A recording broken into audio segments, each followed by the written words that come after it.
Welcome to the Real Estate Niche Show, a show that focuses on top real estate professionals who specialize in different niches of real estate. My name is Ben Kogut. Join me as we dive deep into the professional and personal lives of the experts of the real estate industry.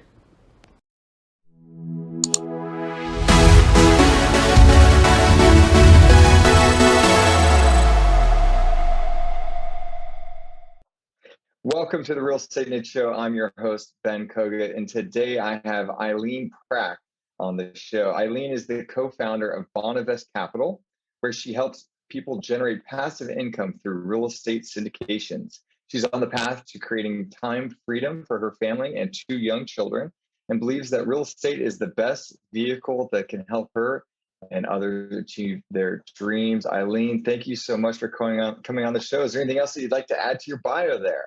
No, I think you covered it all, and I'm sure we'll get into some more of the background and what we're focusing on later on in the interview. So thanks so much for having me.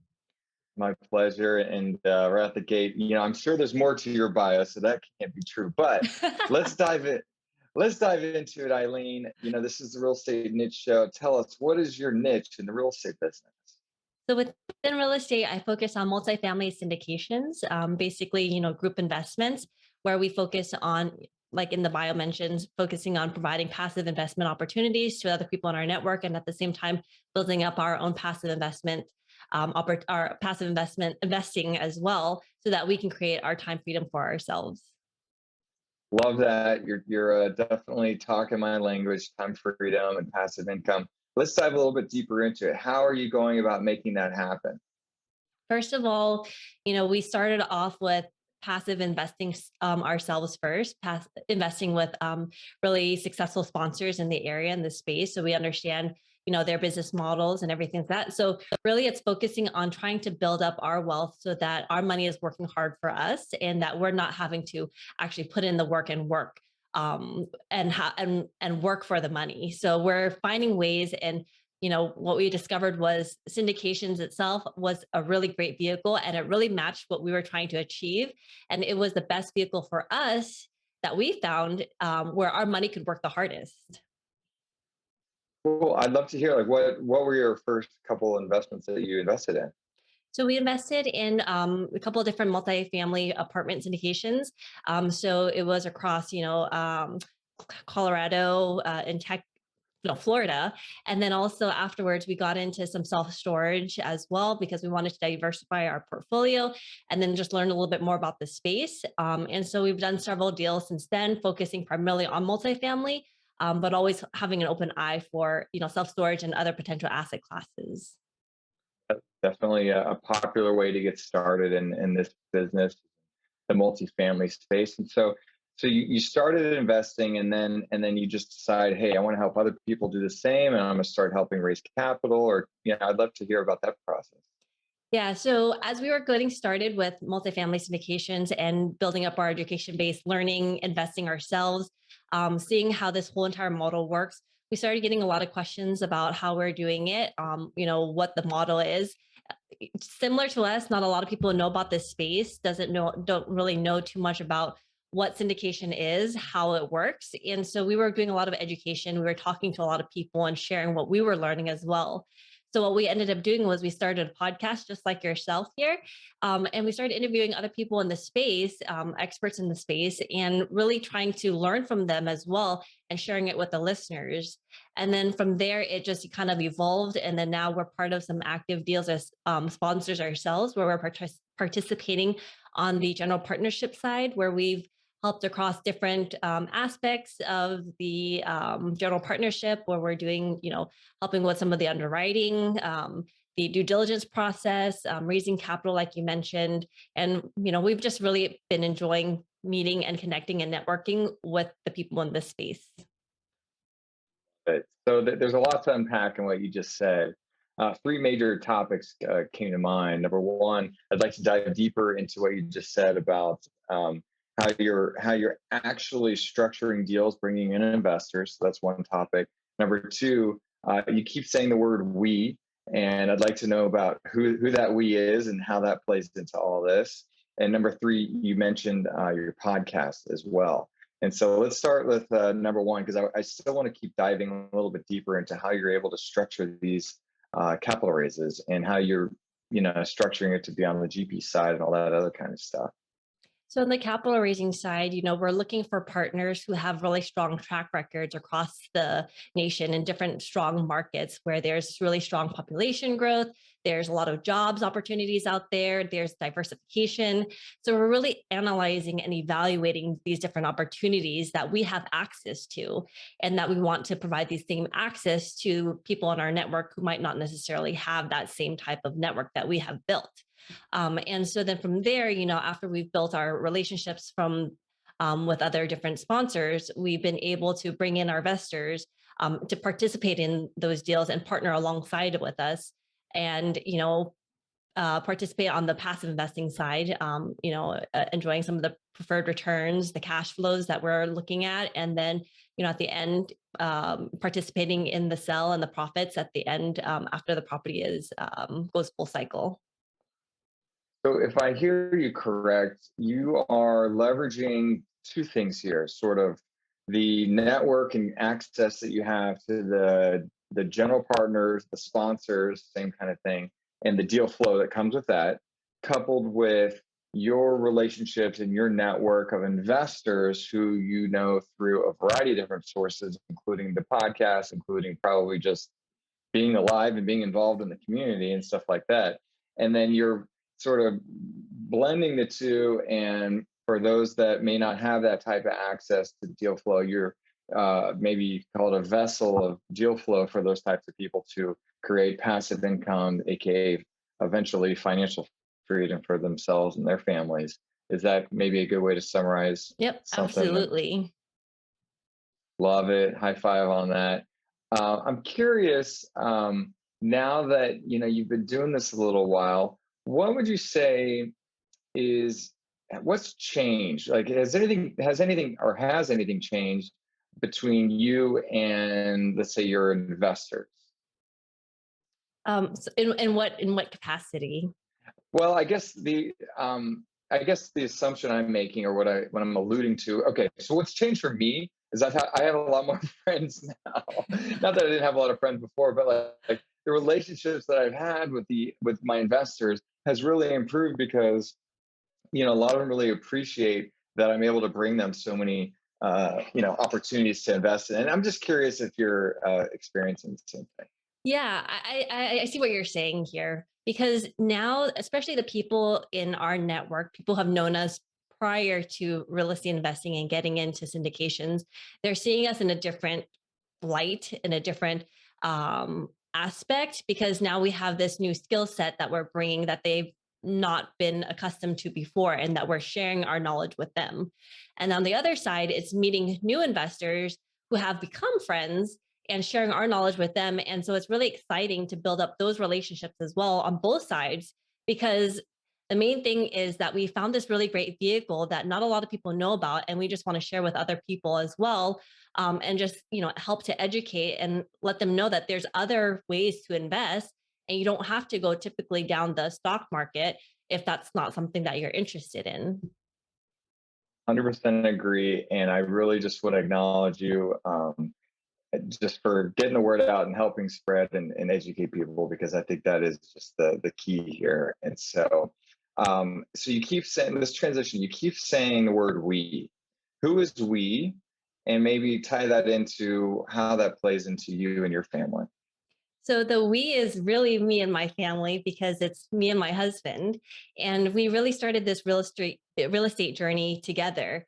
We've started learning and going hand in hand and getting onto this journey and really deep diving into this. And from like a husband and wife standpoint, I feel that we've grown so much as well, not just on real estate and financially, but also personally as well, and together as a couple, because now we are finding a foundation that we both are really interested in, we're both passionate about. We have more things to talk about, we have more interests to share.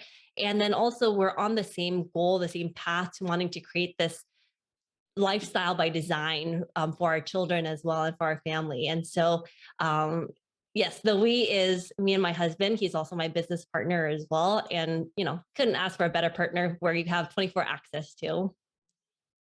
I love that. I think it's a beautiful thing when um, couples can find a way to make all that work. And so I just wanted to bring that up in particular because I know that it's a unique setup that you guys have created by design, which is a really great way to articulate it. And so I know that you shared a lot about mindset. And I was wondering if you could, educate us a little bit more about your perspective on that. Yeah, for us, the mindset shift, especially getting into the space, venturing into something new, an entirely new industry that we were not familiar with, was the biggest change for us and the biggest impact that had really propelled us going forward in our education, our network, our business, in all aspects of our lives. The mindset has been the most impactful thing that we've improved on. The one thing, if I were to say that was, the most impactful so far has been the mindset shift. Because prior to getting to all of this, we all have like our limiting beliefs and we've hold ourselves back and we put these doubts and self doubts and these stories in our mind that prevent us from moving forward to trying something new. Because what if we fail? We're getting to something different. We've never been exposed to it. We don't know anybody else who's in this space. But having that mindset shift and opening our minds to some bigger possibilities, a bigger lifestyle, and potentials out there, it has created such, it has opened up so many doors for us and opened eyes for so many different possibilities. Love that. And I suspect that the podcast that y'all created maybe ties into that as well. And so I'd love to kind of shift into that topic and learn more about what is the podcast, why did you create it, and what have been some lessons learned along the way? So our podcast is called How Did They Do It Real Estate? And for us, the podcasting platform was the biggest resource that we utilized when we first started educating ourselves in this space. We listened and consumed to so many different podcast episodes and different, different places within the podcast arena through education. And so what we found was that podcasting, you're able to consume so much information while you're doing other things, while you're commuting to work, while you're cooking, while you're on a run or a walk or something like that. So you're able to multitask. And we really love that platform. And we really found a ton of value with it. And so as we were having these conversations with other people, it just became apparent to us that, hey, if we're already having conversations with other real estate experts and we learn through the podcast, we should also record our interviews with them and share what we're learning along the way with other people who may be interested as well. That's awesome. And how many episodes in are you now? Over what period of time? And what have been some takeaways? So we started this back in July of 2020 is when we started recording our episodes. And then now we've recorded over 340 episodes because we release 5 Wow. episodes per week. That's incredible. And again, like I'm trying to understand, like what's been the impact? I mean, 300 plus episodes, that's a lot of work. What's been the ROI for you? Well, monetarily, I mean, you can't put the monetary value on that. What I've really taken away from it is the relationships that I've built through the podcast. Like yourself, I met you through the podcast. I wouldn't have been able to otherwise. I've been, granted the privilege of being able to interview top experts in the field and building up those connections as well that I wouldn't have had the opportunities to build to create otherwise. My education in this space has grown tremendously, and then personally as well, from a growth factor and like listening to other people, learning from them, I've grown so much as well, and I've just been able to build up such a great connection through and I would attribute it all to the podcast. I've even created business relationships through the podcast as well. That definitely inspires me. I mean, I am pretty new on this podcasting journey, and so I got to ask this question: like, what advice would you have for someone like myself who's new to podcasting? Be ready to be in this for the long haul because that's some advice that I've gotten from other people who've been in the space a lot longer. as you're getting started in the space, it's not an easy, quick, my name will be out there. It's over a long period of time, and it's a compounding effect by, how many people listen and how many people like start to spread the word out. And over time, you'll start to see the results.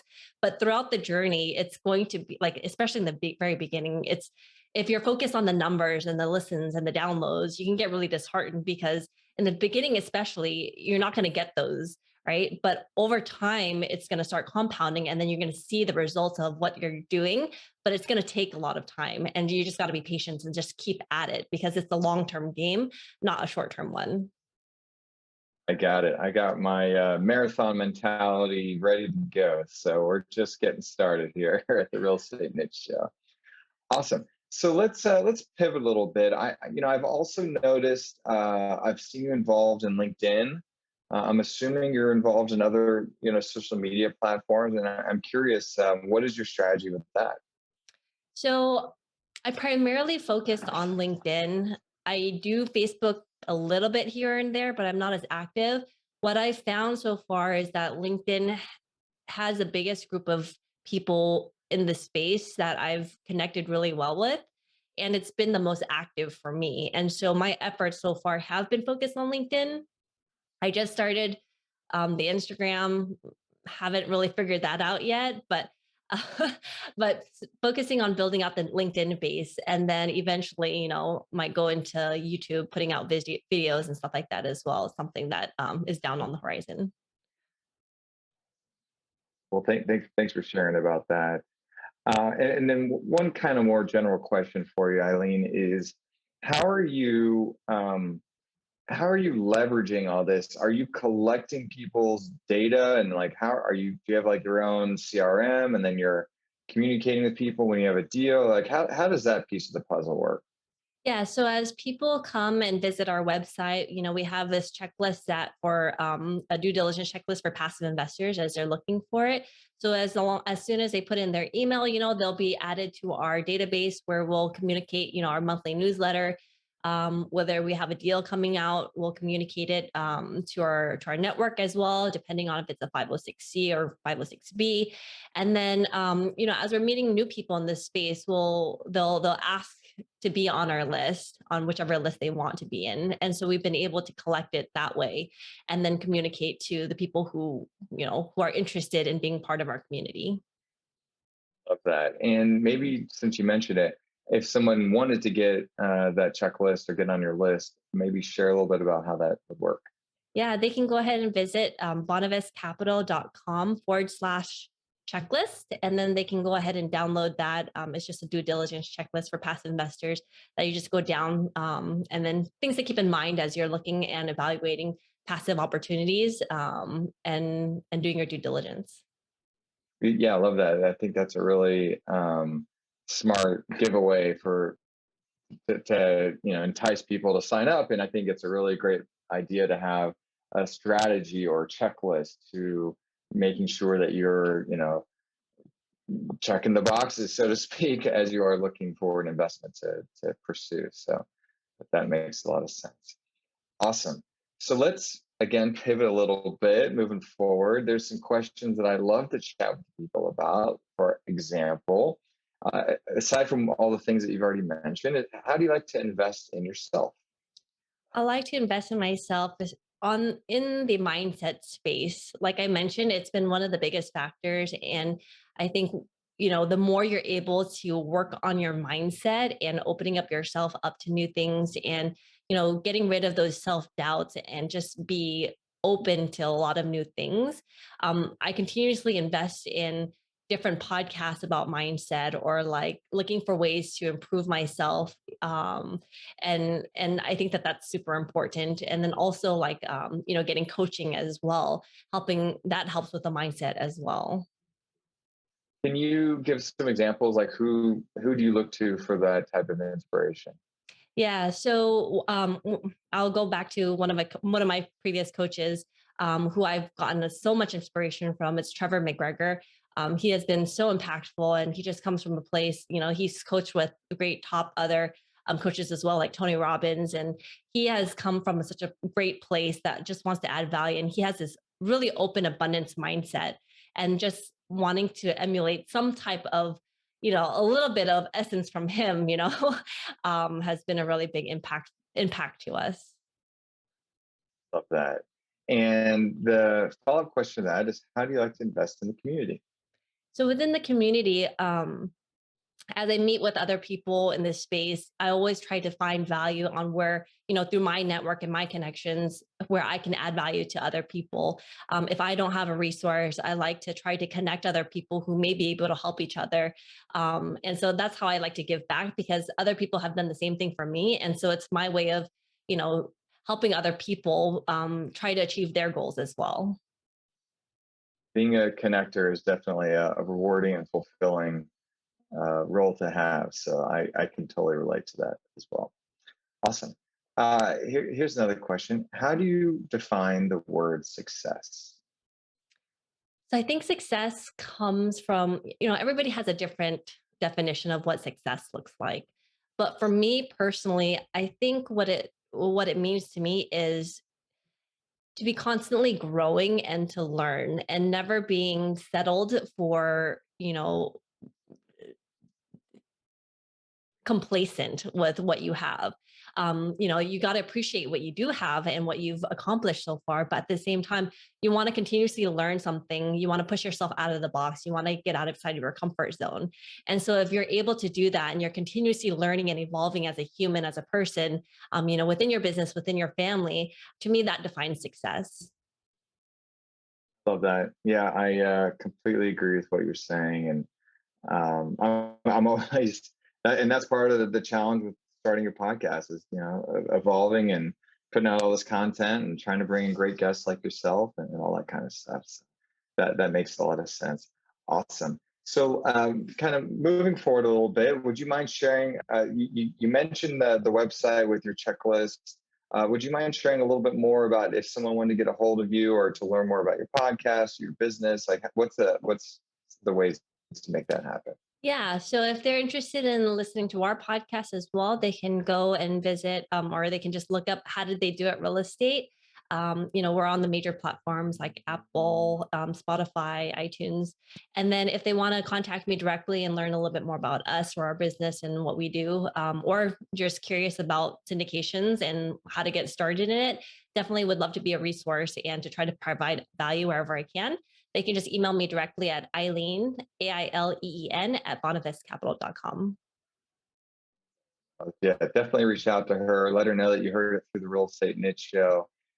Here's another just generic question for you, Aileen. Are there any other major lessons learned or words of wisdom that you could share that you've learned along your journey? I think it's, as you're going along your journey and you're getting involved in the space as a newcomer, you're going to be surrounded by other people who are more successful than you are. But you cannot focus on what you don't have, but you're wanting to focus on their successes and how you're able to learn and grow through their lessons and the challenges that they've faced and apply it to yourself, because everybody's going to have a different path. And so as long as you focus on your own journey and celebrate other people's wins and learn from them, I think that that's the biggest way that you're going to be able to grow.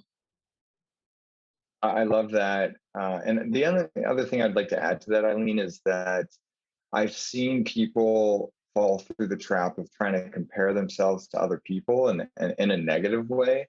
And what I like to encourage people to do, in addition to what you're saying, is instead of comparing yourselves to others, compare yourself to yourself and look at how much you've been able to grow over a year, 2 years, however many years that you're wanting to look at. And I think that is a much healthier way to look at the progress that you're making on a personal journey.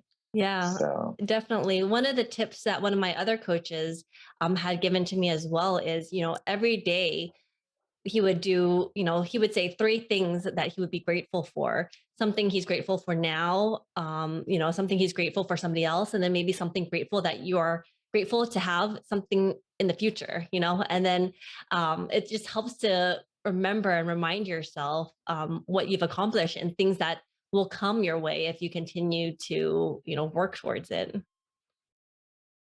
totally agree. Yeah, gratitude is so powerful. It's such an important quality to have, especially in today's day and age. And I'm grateful to you for coming and sharing your wisdom on the show today. I think we're running out of time here a little bit faster than I thought. And so, so, thank you everybody for listening. It would really mean a lot if you'd be willing to subscribe and hit the like button and share this with your friends. Give us some feedback. I'm new to this, so I appreciate everyone's patience with me as we're going down this journey. And I think we'll kind of wind things down here, unless there's anything else that you want. If you have any more wisdom to share, let's just keep it coming. But if not, we can wind things down. No, if anybody wants to chat, go ahead and reach out as well. But definitely, I really appreciate the opportunity, Ben, and I'm really excited to be part of your journey as well. I appreciate it, Aileen. Well, we're gonna stay in touch and see if we can find some more deals to work on. We at HGH we have 6 to 8 deals a year, so maybe there's a way that we can collaborate on some of what we have going as well. So on that note, that'll be a wrap for the Real Estate Niche Show. Hope everybody is practicing their gratitude and reaching out to Aileen to learn more about some of the deals that she has. And just again, thanks for coming on the show. Thanks for listening to another episode of the Real Estate Niche Show. If you enjoyed this episode and you'd like to help support the podcast, please share it with others, post about it on social media, or leave a rating and review. To catch all the latest from me or the show, you can follow me on Instagram at Ben Kogut and at The Real Estate Niche Show. Thanks again, and I'll see you next time.